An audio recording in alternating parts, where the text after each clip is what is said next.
Oh, excuse me, I'm sorry. I didn't mean to interrupt. Hiya, silly gooses, and welcome to the Fallout 4 Mod Gauntlet Challenge. This is a challenge that was concocted by the man, the myth, the mollusk himself, Snail OXD. In this video, you will bear witness to my slow descent into agony and psychosis thanks to the havoc this challenge will reap upon my poor Fallout 4 save file. Before we get into the meat of the video, we gotta go over the rules. I can use no other healing items other than Stimpacks, so no sleeping, no shoving concerning amounts of yum deviled eggs down my throat to heal, and no drinking toilet water on purpose. Here's the catch. Every single time I use a Stimpack, a random number generator will select a mod from an expansive list of mods, not that one, that I must add into my game. As far as failure conditions go, healing with anything other than a Stimpack, and my game becoming unplayable and crashing at least twice, or your very cute but very clumsy pupper decides she didn't like where your very expensive external hard drive was, thus relieving me of all footage of my first mod gauntlet run.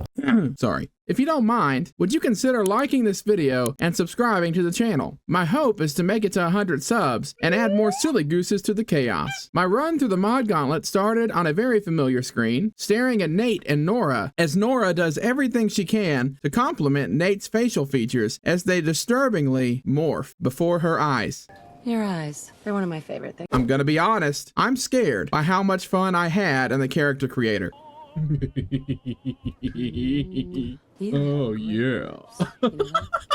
Adequately satisfied that I had created the perfect specimen of a man, you can admire him in the comments if you want, I set off into the intro that we all know and love. Vault-Tec rep cosplays as a Jehovah's Witness and comes a knockin'. I changed Nate's name to something much better. I entertained Sean and Dad with the mobile. I don't know who's more entertained by the mobile, Dirk or Sean. A big bomb makes the game so much more interesting. Nora gets a forehead massage. Bing bang boom, I am out on the surface, and the gauntlet gets started. Defend the Constitution.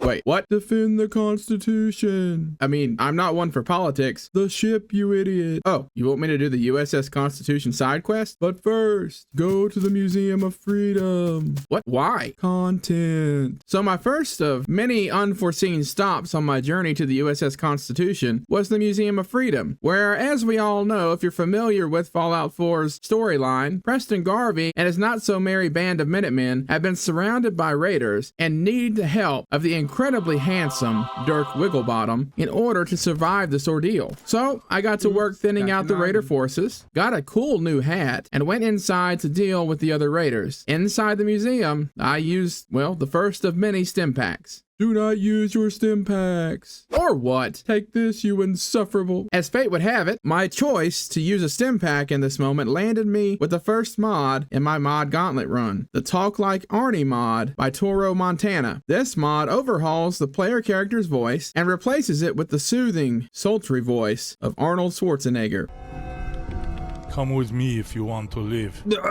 Overall, it's a pretty funny mod, even if there are moments where it sounds a lot less like Arnie and a lot more like a Windows text-to-speech trying out an Arnie impression. One good idea can make all the difference. So Dirk Arnold Wigglebottom greeted the weary remnants of the Minutemen, where they hatched a plan to really show these raiders what's up. A few failed hacking attempts later, and I was putting on a new-to-me set of power armor and ready to terminate some raiders with a minigun. You are terminated. Oh, look, he said it. Of course, involuntary tickle time lizard came out to play, and I proceeded to put an end to its advances at 60,000 rounds per minute. Mopping up the remaining raiders, it was now time for me to move on to the Super Duper Mart. Super Duper Mart? Yep. Once inside the Super Duper Mart, I scanned my eyes across the room, seeing it littered with the skeletons of shoppers who were all obviously still waiting to have their items checked out in the one open lane available in a line of 17 empty lanes. Some of those shoppers were quite feisty, taking up tactics only seen in the most memorable of Black Friday shopping confrontations. Fighting back the angry hordes, Dogmeat and I did our best to keep our distance. But soon enough, two goobers decided to use their sound battle maneuvers and flank me, causing me to lose a significant amount of health points, and you guessed it, I had to use another Stimpack. And after dealing with the last few ghouls, I was finally given the reason behind my visit to the Super Duper Mart. Find Josh. I found Josh. Laugh at him. Laugh at him? Haha, you're dead. After completing that morally questionable task, for the mysterious voice in my head, I would soon go outside to see the consequences of my actions. Is it just me or is it darker outside? The next mod added to the Gauntlet was the Darker Nights mod, created by Unforbiddable. As the name suggests, gone are the bright vanilla Fallout 4 nights. Now, night can be quite uncertain without a decent flashlight, and may cause this post-apocalyptic RPG to turn into a decent horror game. Shrouded in even darker darkness, the mysterious voice directed me to the raider-infested Corvega factory. Why? Well, I guess we'll find out together. Our stop at the Corvega factory was a harrowing experience, as the sheer amount of raiders meant that there was a really good chance I was going to be taking multiple Stimpacks worth of damage. If the altercation that took place outside was any indication, then the fight that awaited me inside was going to be just as wacky. Whoa! Whoa! Oh, they're flying! Was that you, voice? With a minuscule amount of health, the wrath of Dirk Arnold Wigglebottom fell upon the unfortunate raiders cowering in the rooms of the Corvega factory. Who do these raiders think they are, trying to bring down the mighty... That's one Stimpack. Nope, two Stimpack. Used while clearing out the Corvega factory for reasons still unknown to me. Grab the magazine. You sent me all the way to Corvega factory for a comic book? Oh, I see two reasons why. While atop the towering smokestacks of the factory, I remembered that at one of the highest points stood a bobblehead. So before leaving, I made my way to its perch. However, just before grabbing the bobblehead, the two Stimpacks I used came back to haunt me. Yeah, there. Wait. Huh? What is happening?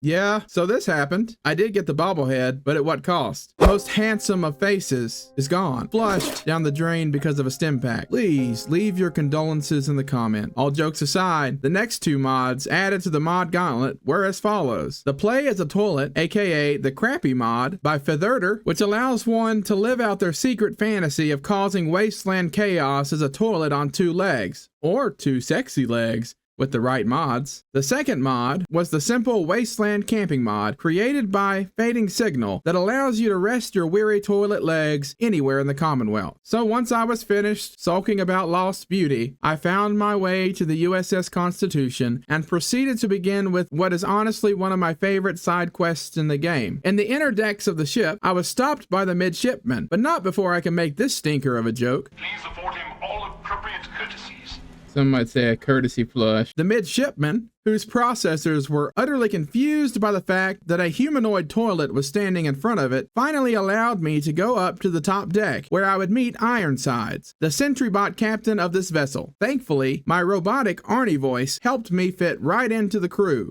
A sad state of affairs for such an historic ship. On that, we are in agreement. It was so helpful, they even let me play with the cannons when the scavengers decided to launch a surprise attack.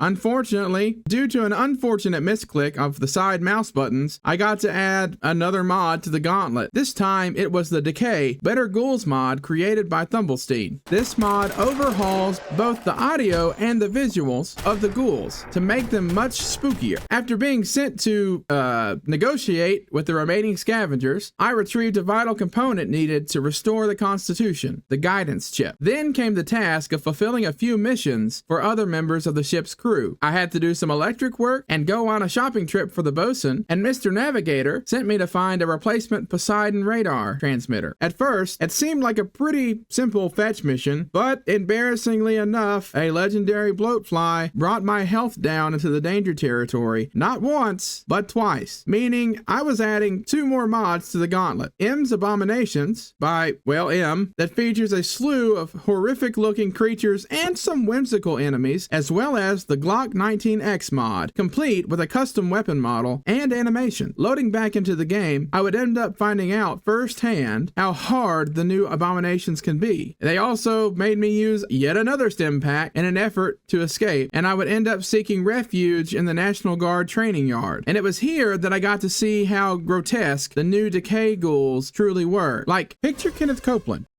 That's it. Once I had cleared as many ghouls out of the room as possible, it was time to add another mod as penance for the Stimpack used during my escape, which would end up being the Drivables of the Commonwealth mod created by Cancerous and Bloody Blah. This mod gave me the ability to spawn in a vehicle that I could use to cruise around the Commonwealth. So my steed for the journey back to the USS Constitution was this copyright strike waiting to happen, complete with its own very recognizable horn that I certainly can't play. If your hopes and dreams revolved around seeing a legged toilet driving a cursed choo-choo train, then you know what? You're welcome. Oh my goodness, it's like I've died.